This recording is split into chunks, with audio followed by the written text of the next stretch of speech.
Here with head baseball coach Bobby Barbier. The Demons a 4-game week starting tomorrow night. Ash Wednesday in Lafayette against UL Lafayette, and then this weekend back at home against Eastern Illinois. And coach, to start off, pretty appropriate to go play an Ash Wednesday game in the middle of Catholic country, isn't it? That's right. That's right.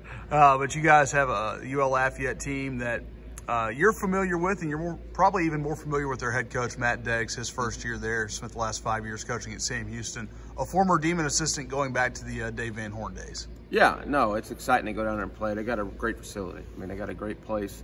Always got a good team, good competitive team. Off to a little bit of a slow start this year, but you know, I know Coach Deggs is a good coach. He'll have them ready to play hard tomorrow night. Your team, a better offensive weekend this weekend against North Alabama. But when you look at the numbers, kind of a similar situation that they're in. Their pitching seems to be ahead of their hitting. Yeah, and you know, it's trying to find out kind of that right sauce. You know, the lineup. You know, we played quite a few different lineups. It's just so different when you're playing against other opponents. You know, when you have the whole team in a dugout and trying to judge the at-bats, you know, without result a lot of times, just the quality of swings that guys are giving off, the quality of at-bats, and you know, that's what kind of the preseason's for. It's for us, the coaches, to kind of play with a few things, but while always, you know, always attacking the game, you know, as a player, and coming ready to compete to win every night as a player. And that's a little difficult sometimes when coaches mess with the lineup a little bit and guys are kind of in and out of there a little bit. But just trying to preach to those guys, you have to come ready to play. You know, you have to come to the park ready to play, even though we're shuffling guys in and out.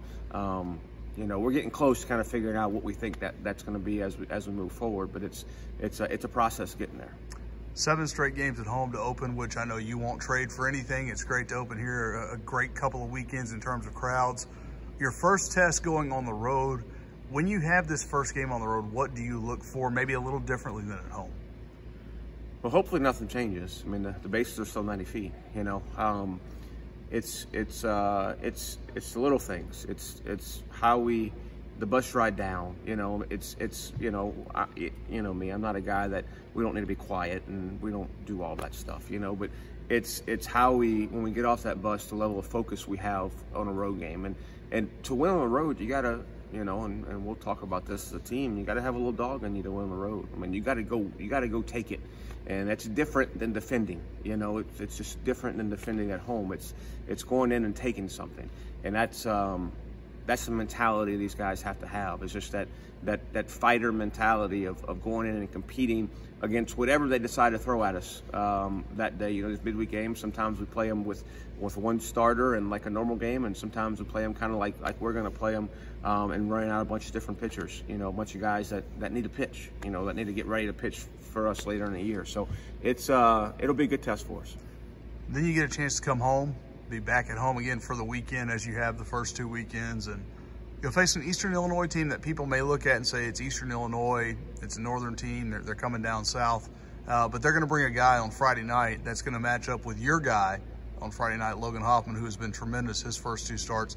They've got a little history going back to this summer, both pitched on the Cape Cod League, and that usually translates into good matchups. Yeah, if you want to see a couple guys that got a chance to pitch for a long time on Friday night, you probably need to come to the park, you know. And I haven't even had a chance to watch much video on them yet. You know, we're concentrating on UL, but looking forward to it. You know, it's always when you get these matchups against these arms that are. Which I thought Wichita State had some guys, you know, with some pedigree that came in and did a good job throwing the ball.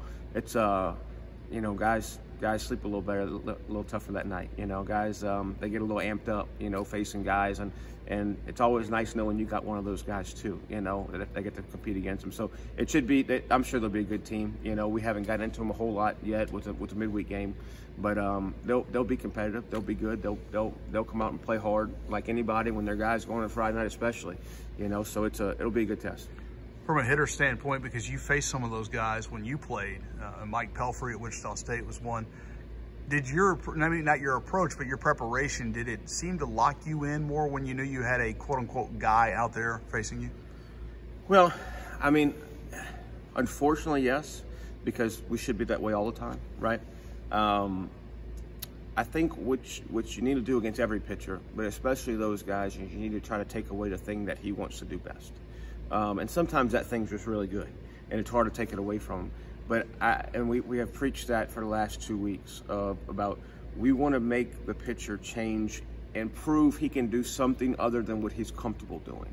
You know, and I think that's really, really important, especially against a guy like that on Friday night.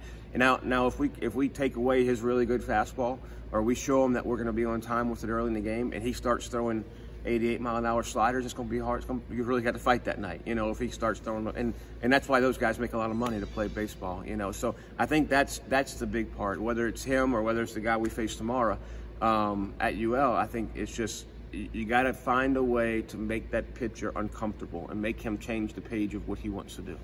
All right. Thanks, Coach. Thank you.